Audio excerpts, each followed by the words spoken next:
My name's Tim Fisher, and I'm a photojournalist here at WKTV.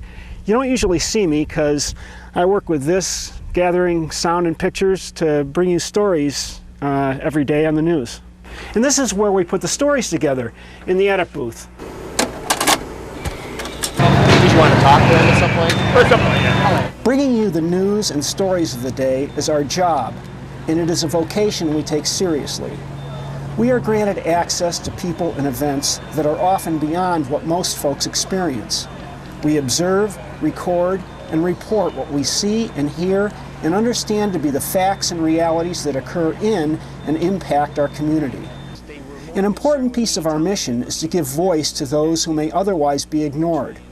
But we must also give perspective to the events we attend, especially when the voices we present seem one-sided, unbalanced, or inaccurate. At yesterday's fatal fire on Schuyler Street in West Utica, some close to the family felt that the fire department did not try hard enough to find and rescue the four who died. They were more concerned with me telling them that we're people in there than actually going to try and do something. What I can tell you is the following. Pat Bailey and I arrived across the street from 935 Schuyler Street within 15 minutes of the initial call from Utica Fire Dispatch. I know this because we literally walked away from what we were doing at the WKTV studios in Smith Hill and drove down to the scene.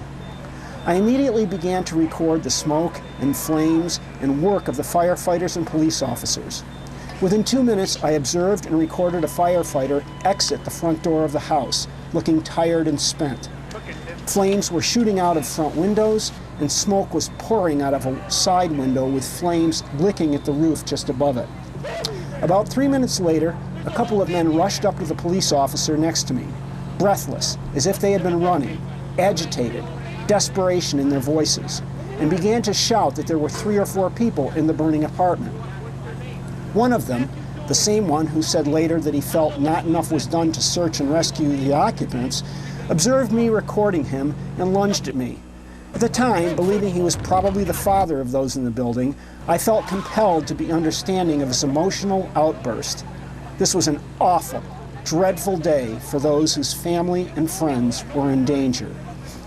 But it is important to note that firefighters had already attempted to search the building and had made the judgment that conditions were too dangerous, the fire too hot. Indeed, I can say that I felt a bit of that wall of heat all the way across the street. They also determined the building too unsafe. Chief Brooks said he knew from his experience that conditions were lethal and could become so for firefighters as well. I observed the firefighters pouring water from at least 5 hoses in multiple angles into the building as police and fire chiefs attempted to gain accurate information from frantic, nearly hysterical family and friends. Within another 5 minutes, the fire was pushed back, enough to gain entrance. This time, with better information about bedrooms and such, they found children and their mother who had perished in the inferno. As they brought out the bodies, some firefighters stumbled and fell or knelt on the ground, obviously exhausted. The fire was then attacked with more water, and once the searchers were out, they eventually were able to extinguish it. I am a photojournalist. I am obviously not a firefighter. But I have to present the narrative that I feel is accurate and true, the more so because one that I perceive to be clouded with emotion and grief has already been told, demanding another perspective. And the story that played out yesterday in front of my camera was one of desperately difficult work, culminating in a terrible and heart-rending loss that tore at the faith and fabric of the determined and experienced first responders. The outcome they instinctively understood as in all probability inevitable almost seemed to cut them down, yet they saw it through. They never gave up, fighting the fire as well as their grief that lives were lost. They reminded me of an iconic image from my childhood of an aging Y.A. Tittle kneeling after his New York Giants were defeated in the old NFL title game. But this was no game. For firefighters, this is their life and livelihood. On the one hand, it was just another day at the office, but on the other, it was a loss that will surely take a piece of their heart out. I admired those firefighters. They gave it everything they had. The heat was intense, the flames an awesome sight that struck fear deep into my heart, but they never shrank.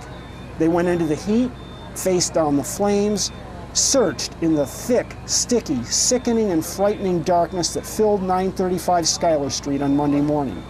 They just did their job as they had learned it and as they were directed by their chiefs. Why do I take this time, you may ask? First, as I have said, this is my job. I am duty-bound to reflect what I witnessed as accurately and precisely as I am able. But I also believe it is important, especially at this moment in our country's history, when public servants are being resented for what they earn or bargain for, to see them at work as they truly are. Folks, just like the rest of us, doing a hard day's work. In this case, it was an extremely intense job in which they faced a clear and present danger. Still, they just did it and then went back to their firehouse to await the next call.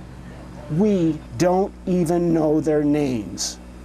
Did they do all they could? I wish you could have watched and listened and felt what I witnessed yesterday.